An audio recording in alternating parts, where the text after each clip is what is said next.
What's going on, everybody? Welcome to another episode of Off the Couch Boxing. I'm your host, Reckless Rexx Ruger, flying solo tonight, but never really alone because I got my man, the Alexis Arguello puppet with me. We're about to do some big damage tonight. As always, kick-ass interviews. We got one tonight. We're going to let him in here right now and chop it up with him, man. I'm excited. Another great young fighter on the come-up. What's up, my man? There he is. How you doing, buddy? What's up? How you doing? I'm good, man. Hey, listen, man. I'm glad you got you hopped on here and did this with me. Usually, I co-host with my son. He's got a family, obviously, and family obligations. So sometimes I got to hop on here by myself. So I'll take the brunt of it myself tonight, I guess, and hit you with the questions. But Sugar Wayne, 8-0, 5 knockouts, man. Things are going incredibly well. Yes, sir, man. God timing, everything going through His time, and we just stay in the gym, stay ready. One thing I like, man, and I think it was after your last fight, man, very confident about being the best 122-pounder in the world, man. I mean, confidence goes a long way. I mean, is that something you feel like you've always had? Yes, sir, definitely. Coming to the sport, I've been boxing since I was 8 years old, so I just always had that confidence, and I'm the best. And speaking of doing it since 8 years old, how did you get into the sport? Well, we've had so many guests on here. Me and my son laugh about this all the time. It seems like everybody either got pushed into it by their father, or they were getting in a lot of scraps, or a combination of both. I did a lot of sports growing up. My father kept me busy, active, and he introduced me to boxing, and I just love boxing from there, and that's what I've been doing. And when you so it was more your father than you. So you weren't really a kid getting into a lot of fights. No, I was a decent kid, good kid, no problems. I just like being activity, and then boxing. I just loved it, man. I played football while I was boxing. I did soccer, but when it was time to really lock in what sport I wanted to do, it was boxing. And were you one of these guys who, like when we as kids, when we get into sports, we always seem to have those guys we put up on a pedestal. We have these idols. Who were those guys in boxing for you when you were young? Did you have guys you looked up to in the sport? I mean, the local area, it's just so much talent in the area.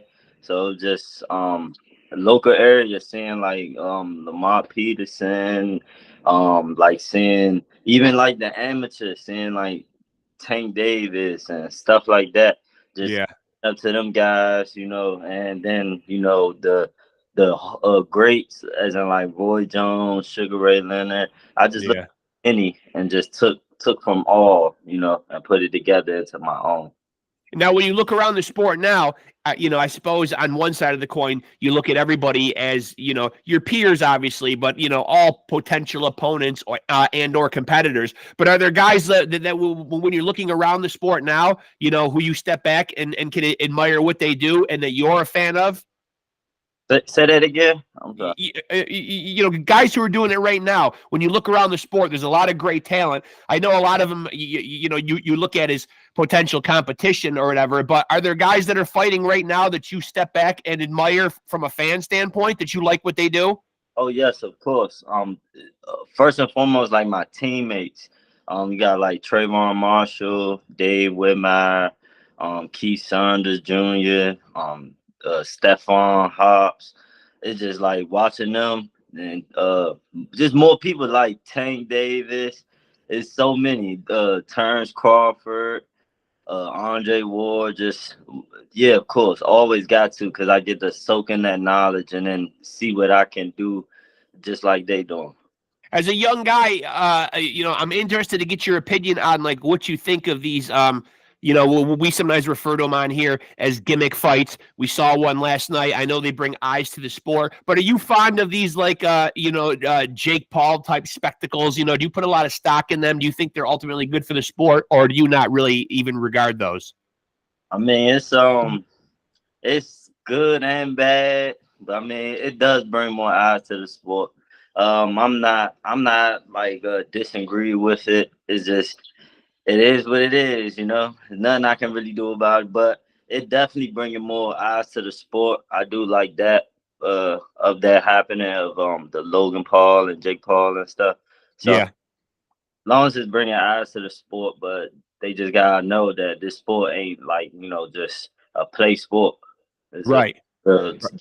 Now, now the other night we were fortunate enough to have Keyshawn Davis on here, and not to stir the pot or start any trouble, but we did want to get his views on some of his peers, at his, in his weight division. If you don't mind, if I bounce a couple names at 122 pounds off you, if I could just maybe just get like a little blurb or something like how you think about them. Obviously, the big fish at 122 is Naoya Inoue. What do you think of him as a fighter? He seems to he's got all the belts right now. He seems to be, what everybody is kind of shooting for at 122. Yeah, he's a great fighter. He doing what he's supposed to do, and like he getting them up out of there, and he looking good while doing it. Yeah. Now, some of the guys he's fought here.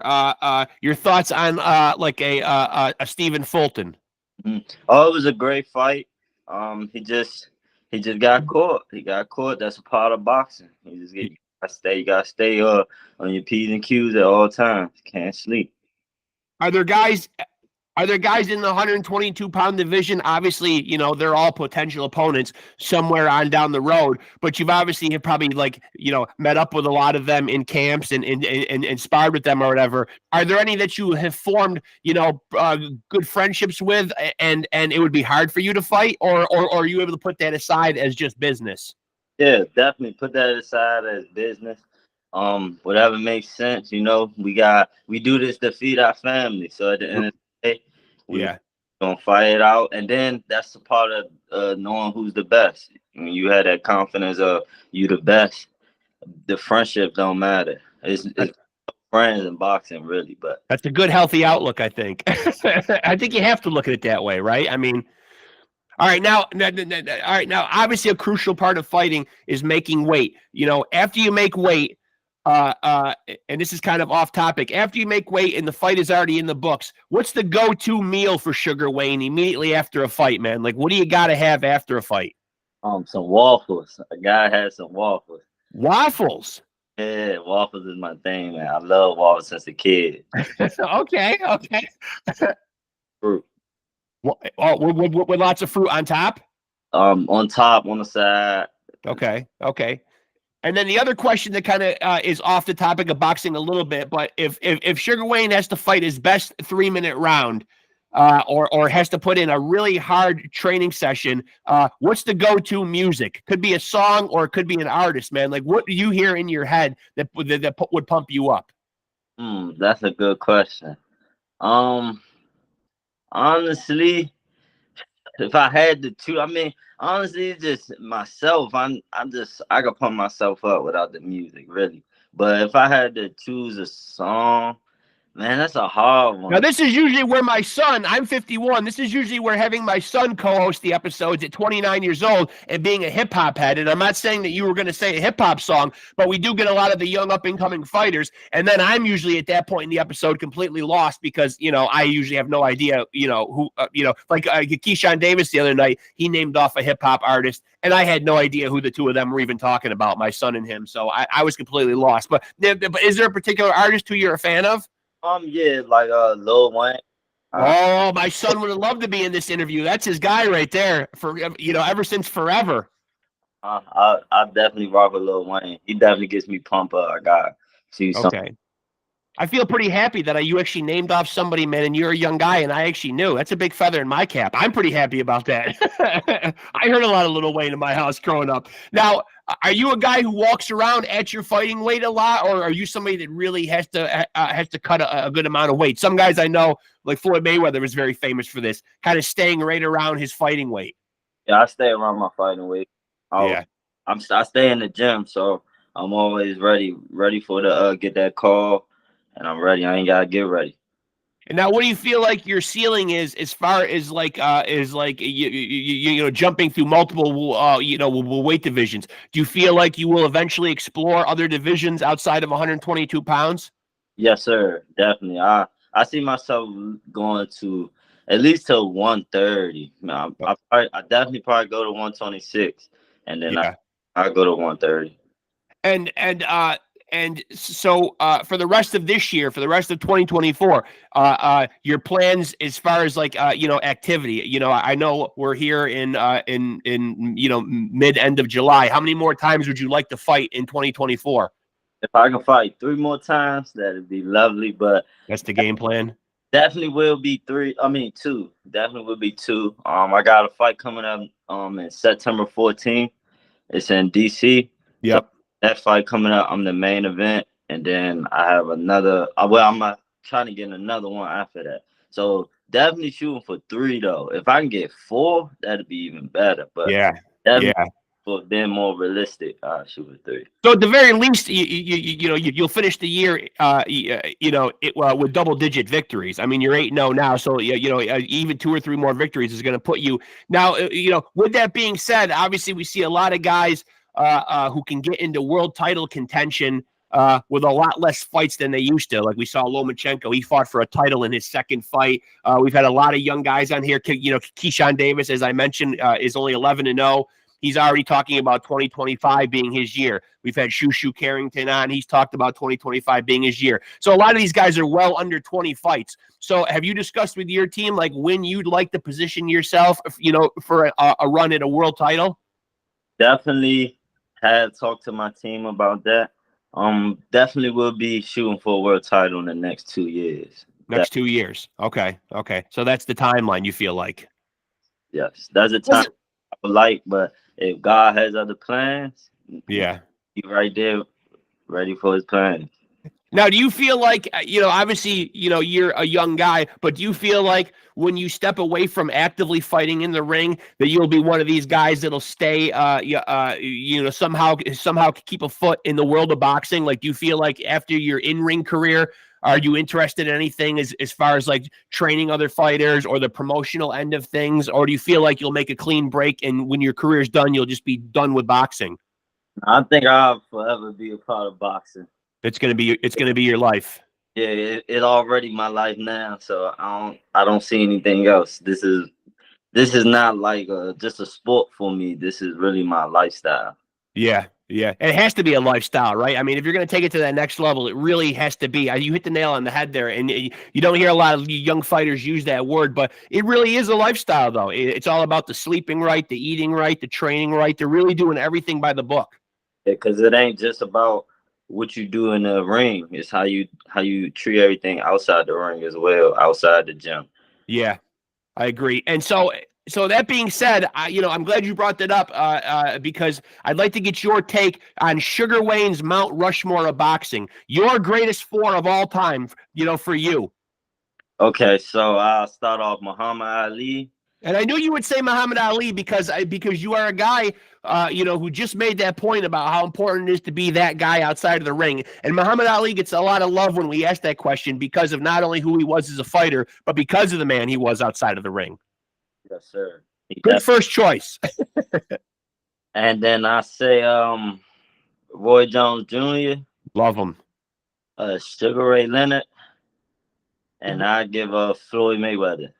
Okay. And so obviously Floyd is one of those guys who, you being a young guy, is a lot closer to like a guy that you would have grown up watching. All those other guys are, maybe you probably caught some of Roy Jones's career. He was very big in the 90s, but Floyd was somebody that was still very relevant when you were probably watching boxing though.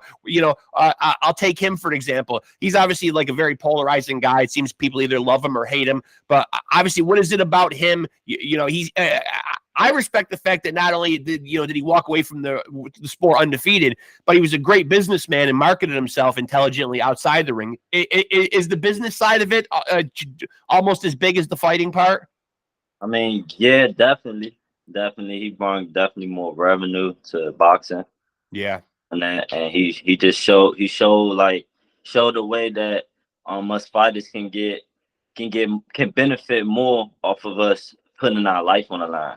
Yeah, it is a scary sport. Yeah, I mean, that is true, man. You guys really are putting your life on the line. It's not something that you can just like take lightly. That's why sometimes I think a lot of people that come on here and they have that opinion on the Jake Paul fights, I think sometimes a lot of people are a little bit, kind of taken back, because if you've been grinding and doing this for a long time, you said you've been doing it since you were, a very young boy.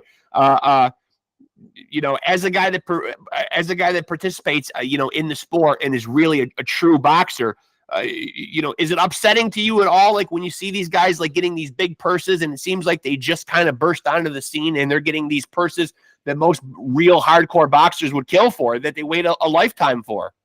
I mean, yeah, of course, but I mean, it's like,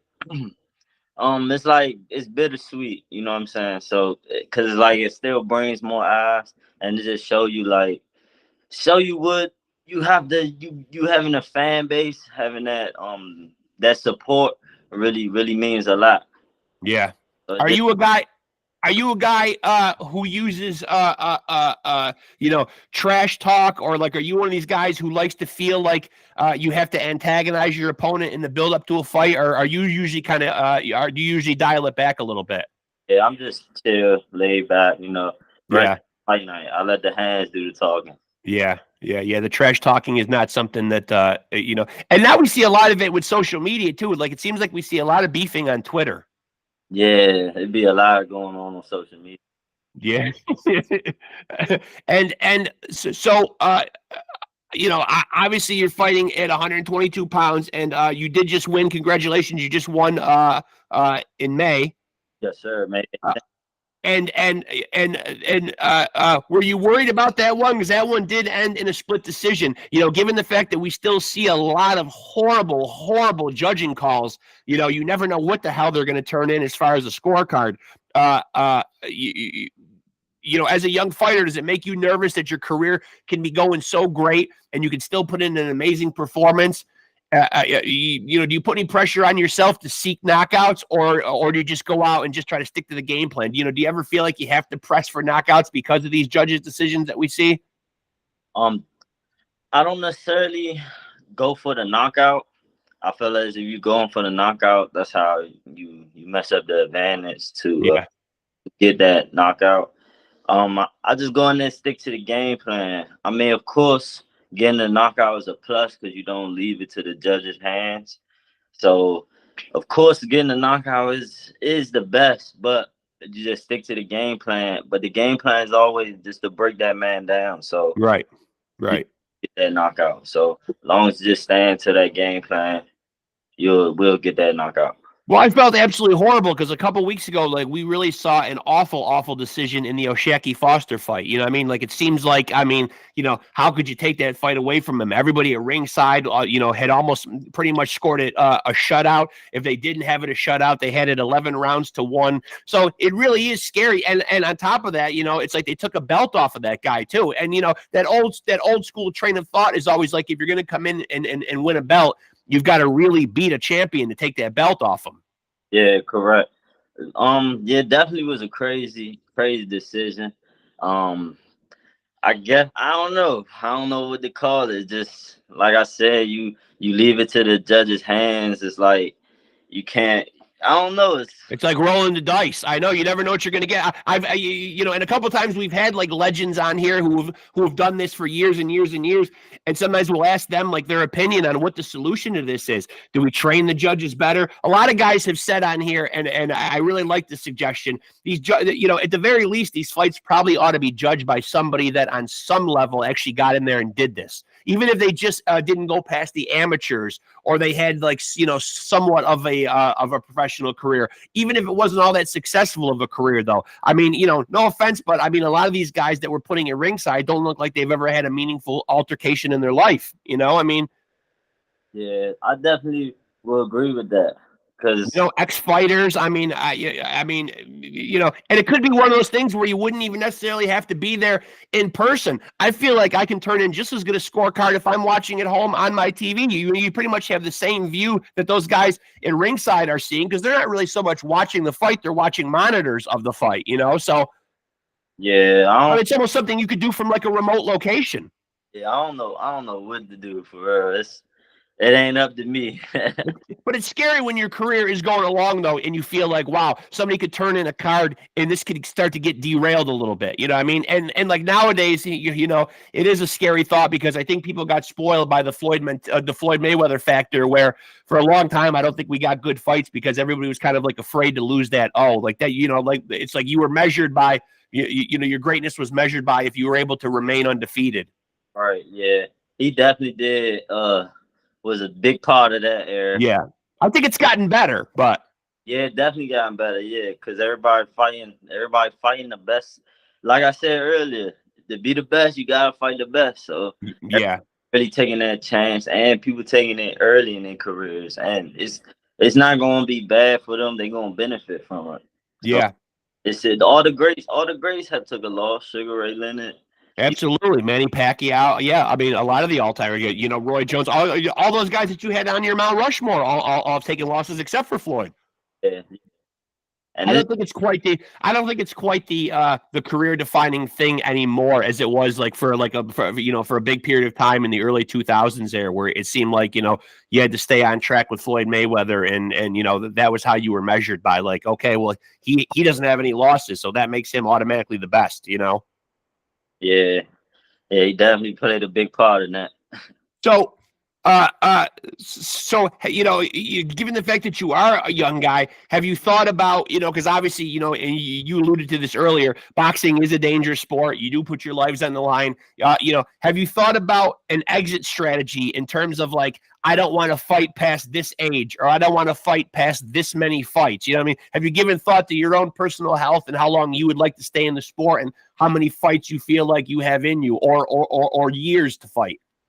I just go off for what God has in store for me, for real. It's just God, man, keep blessing me with blessings and blessings to keep doing what I'm doing. So, I don't really have no deadline or anything like that. Well, because I was thinking, like, when I watch some of these guys, and it just made me think about this tonight. Obviously, we see like a guy like Shakur Stevenson. He takes a lot of criticism because, you know, out of what you know, you got one camp that says that everything he does is a defensive masterclass. It's amazing to watch him fight. Then you have a whole nother group of fans who say that it's boring, that he runs too much, that he doesn't engage enough. But then I saw a boxer the other day. And I can't recall who it was, but he was on there giving his thoughts on a fight, and he sounded very slow, and you could tell that you know, obviously the sport had taken a lot out of him or whatever. And I thought, you know what, Shakur Stevenson is not doing the wrong thing though, because it really is about hitting and not getting hit. You know what I mean? I don't think you need to engage and have a bloody war and exchange punch after punch after punch in order to prove anything.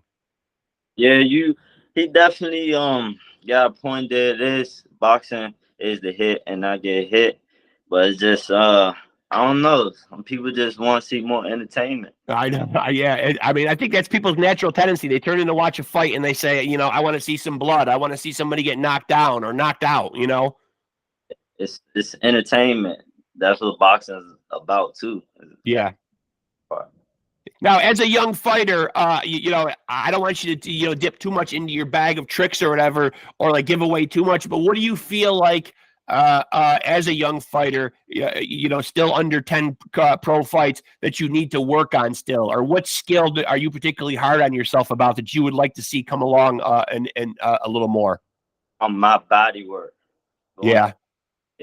My body work. I believe now my body work is definitely on a great level. I'm moving good on it, but I definitely want to be at like a way higher level than where I'm at now.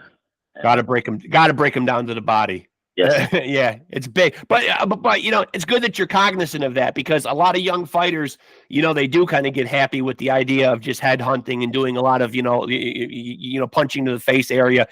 And they don't have that, you know, that sense of importance that, hey, you know, going to the body is important and it pays off later in a fight.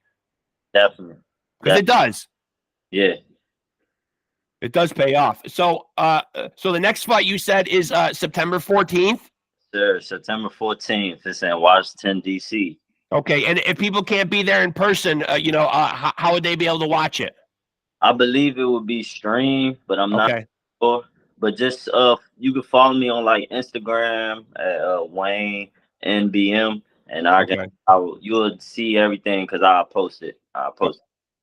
Okay, fair enough. Hey, listen, DWAYNE, I'm glad we got a chance to do this, man. I always say when we get off these interviews, please stay in touch, man. We'd love to have you back on again. Certainly keep us tapped in as to what's going on, man. You got fights coming up or stuff to promote. We'd love to have you back on, man, for sure. Thank you for having me. Yeah, our pleasure, man. I really appreciate it, man. And, certainly best of luck. We'll be watching in September, man, and we'll be tapped in, man. All right, thank you so much. God bless you and your family. Thank you. God bless you, sir. Appreciate you, man. Good talking to you, my man. Sure, see you soon. Yep. Later. There he goes, folks. Another guy on the fucking come up. There, I said it.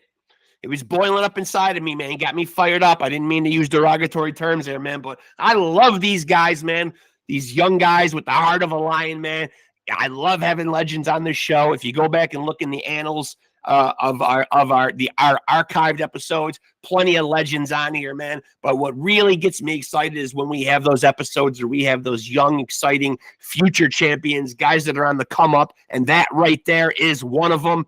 Already proclaiming that he's the baddest man at 122 pounds. He's got a lot of good ones in that division, man, to stack himself up against, man. Obviously, the top guy being Naoya Inoue. He seems to be the guy who has set the bar right now, has all the belts and the Ring magazine. But that is a young man, Sugar Wayne, DWAYNE Holmes Jr., that is on the come up in a big, big way. Go check him out. If you can be at the fight in person, September 14th, and you're in, I believe he said, the D.C. area. If you're looking for ways as the fight gets closer to stream it or watch it, as he said, go check him out on Instagram, and he will be in promotion mode, letting you know how you can watch it, probably giving links to how to watch it. But glad to have him on here, man. That is a young man that really seems like he's got it all figured out, man, and his career is going in a very nice trajectory. I've watched a few of his fights and or highlights of his fights, man, and he is a guy that's really putting it all together, man, and it's nice to see, man, a young man who's grounded and knows what he has to work on, knows what he needs to do to get better, man. So that's always refreshing to see, man. Love seeing that, man. Plus a nice, humble kid, man. So that's always nice to see too, man. So wish him the best of luck, man. Great episode. Appreciate you for coming on and doing it. Sugar Wayne, DWAYNE Holmes Jr., man. Make sure to stay tapped in and keep up with everything that young man is doing, man. He is going places in a big way. 122-pound division, you're on notice. So that is another great episode in the books. Make sure to like and follow us on Facebook. Also, make sure to like, subscribe, and hit the notification bell. Stay tapped in. These are the best boxing conversations on the planet, where people from the fight game come to chop it up, and we get down to the nitty-gritty and find out who these guys really are, man. That's what we love to do, man. The Alexis Arguello puppet, again, didn't say anything. I'm hosting by myself, no Benjis tonight, and the Alexis Arguello puppet let me down in a big, big way. Not a word out of him. Just sat there, slack-jawed. Nothing to contribute. But, hey, listen, I know how to fly solo, man. Been doing it for a while. Ain't no thing. So thanks again, Sugar Wayne, DWAYNE Holmes Jr., man. And like I said, get tapped into Off the Couch Boxing. This is where it all goes down. And remember, if you want to be a champion, you got to roll with the champs.